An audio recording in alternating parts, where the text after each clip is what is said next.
Ustaz, bisa diceritakan Ustaz, latar belakangnya disyariatkannya ibadah puasa di bulan Ramadan Ustaz? Iya. Alhamdulillah wassalatu wassalamu ala Rasulillah ba'd. Memang kita tahu ya, di surat Al-Baqarah Allah Subhanahu wa taala menyebutkan kutiba alaikumusiyam kama kutiba alal ladzina min qablikum. Jadi puasa itu diwajibkan bagi kita sebagaimana Allah telah mewajibkan puasa bagi orang-orang sebelum kita. Jadi memang sebelum umat Nabi Muhammad SAW, orang-orang atau nabi-nabi yang sebelum kita ini, mereka juga puasa, tapi dengan cara mereka. Adapun pensyariatan di dalam agama kita, di agama Nabi Muhammad SAW, itu kata Ibnu Qayyim rahimahullah ta'ala melewati 3 fase. Fase pertama, puasa itu hanya Asyura saja, 10 Muharram, itu awal tuh. Ya, makanya pada saat Asyura ini orang-orang pada puasa.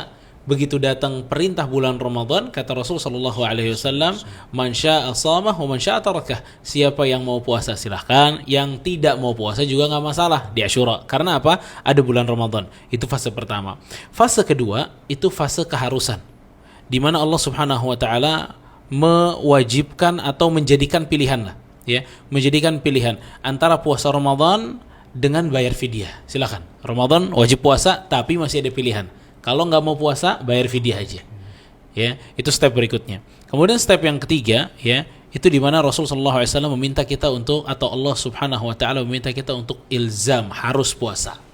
Nah, di situ harus puasa kecuali dikecualikan kayak yang safar, sakit. Nggak ada lagi milih tuh. Pokoknya kalau sehat walafiat tetap puasa. Non safar tetap puasa.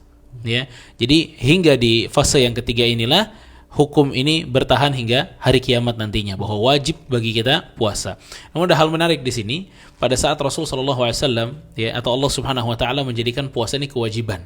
Ada satu fikihnya di dalam, ya, di mana fikih ini dulu di awal mula kewajiban puasa, siapa yang ketiduran di waktu buka puasa, ya, ketiduran di waktu buka puasa, kemudian dia bangun dan dia belum buka, maka dia wajib puasa lagi sampai malam berikutnya. Jadi ada kejadian dulu, ya, dalam hadis dari Qais, ya, sahabat Qais ini dia pulang dari kerjanya capek, kan buka maghrib nih, dia capek, dia tidur. Sebelum dia tidur dia tanya sama istrinya, ada makanan nggak buat buka? Nanti deh saya cari dulu, kata istrinya. Akhirnya dia tidur, istrinya keluar cari makanan, pulang-pulang malam istrinya. Dia udah tidur. Begitu dia udah tidur, istrinya bilang, wah celaka nih. Berarti dia nggak boleh makan nih kalau bangun. Dia bangun mungkin sekitar udah malam jam 7 jam 8 lah bahasa kita. Nggak boleh lagi makan. Siapa yang kelewatan buka puasa, dia nggak boleh makan. Masya Allah. Jadi waktu buka puasa harus buka puasa. Nah di waktu itu Qais akhirnya nggak makan. Besok pagi kerja lagi tanpa makan. Disitulah di hari kedua tuh dia pingsan. Diketahui oleh Rasul sallallahu alaihi wasallam, kemudian dirubah oleh Rasul, oleh Allah Subhanahu wa taala, bahwa seseorang itu boleh tetap berbuka walaupun kelewatan jam buka puasanya. Ya.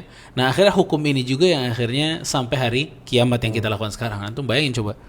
Kalau kita ketiduran habis pulang kerja udah nggak ada nggak ada waktu lagi untuk berbuka, ya. Dan ini dari kemuliaan Allah Subhanahu wa taala, kemurahan Allah Subhanahu wa taala, akhirnya puasa itu bisa dijalankan dengan kenyamanan dari pagi sampai sore menjelang buka. Setelah itu kita berbuka puasa sampai waktu fajar. Dan ketahuilah cara yang diberikan oleh Allah Subhanahu wa taala ini adalah cara yang mampu dilakukan oleh setiap manusia.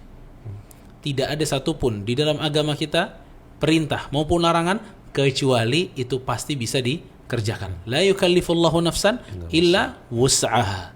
Tidak akan Allah membebankan seseorang kecuali sesuai dengan kemampuannya. Gitu. Masya Allah. Syukran Ustaz. Jazakallah khair. Ada harga ada rupa ya. Ya Bu lihat sendiri artinya. Terus dia juga gitu artinya. Jadi kalau pakai busana, dia pakai takianya dia gitu. Ya terasa banget sih emang kelihatan gitu ya. Anggunnya gitu, elegannya.